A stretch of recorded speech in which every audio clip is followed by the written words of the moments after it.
Аксыда сел агызган 7 адам bir үй бүлөөнүн мүчөсү болуп чыкты. Москвада Кыргызстан менен Тажикстандын жарандары массалык түрдө мушташты. Рекорд 5 айда мигранттар Кыргызстанга 1 миллиард доллардай акча которду. Саламатсыздарбы? Эфирде Бизон медиа порталынын айтмакчы программасы күндүн маанилүү жаңылыктар менен тааныштырып, кызматта Айпери Шенкулова. Аксыда сел алып каза болгондор bir үй бүлөөнүн мүчөлөрү болушкан. Бул тууралуу Ак Жол айыл өкмөтүнүн башчысы Төлөгөн Султанмуратов билдирди. Эске салсак, 12-июль күнү кечке маал Аксы районунун Ак Жол айыл өкмөтүнө караштуу Жолборсту айылында жана Жаңы Жол айыл аймагында мал калды жайлоосунда сел жүргөн.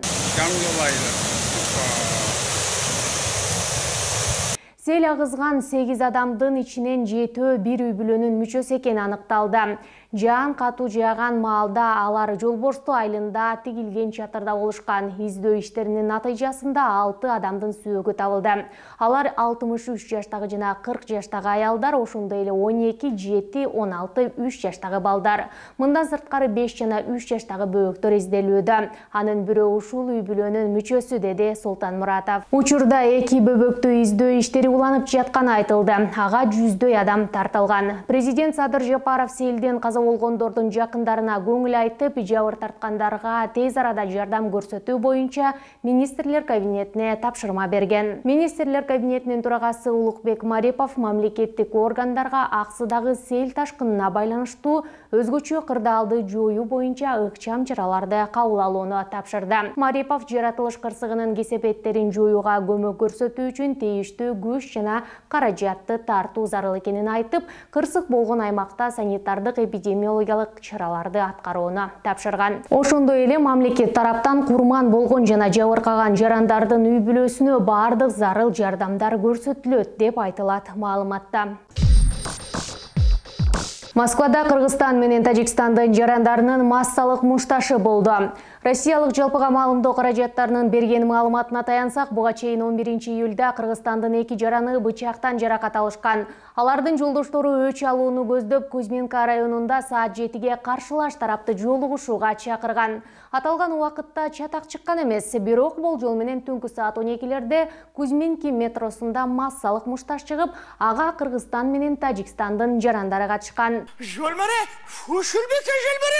Алардын саны болжол менен 180дей болгон. Полиция 94 адамды кармап кеткен, калганы качып кетүүгө үлгүрүшкөн. Учурда 2 адам жабыр алып, бейтапканада жаткырылган.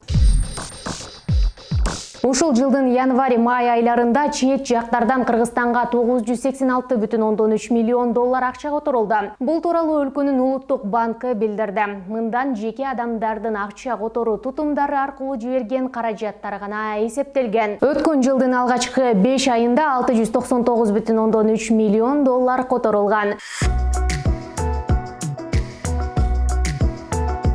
Жыл башынан берки маалыматтар: январь 151,5 миллион доллар, кошумча 3 миллион, февраль 177,1 миллион, март 214,3 миллион, апрель 216,3 миллион, май 227,2 миллион. Эске салсак, былтыр пандемияга байланыштуу чектөөлөрдөн улам акча которуулардын көлөмү кескин азайган. Азыркы тапта өнөктөш өлкөлөрдө чектөөлөр дээрлик кыскарган. Быйылкы көрсөткүч 2005 жылдан берки мезгилдердин январь-май айларына салыштырганда жаңы рекорд болду. Буга чейин 2018 жылдын 5 айында Кыргызстанга 972,3 миллион доллар акча которулган. Ушул жана башка жаңылыктарды биздин соц тармактардагы баракчаларыбыздан окуй аласыздар. Дарегибиз Бизон Чекит KJZ.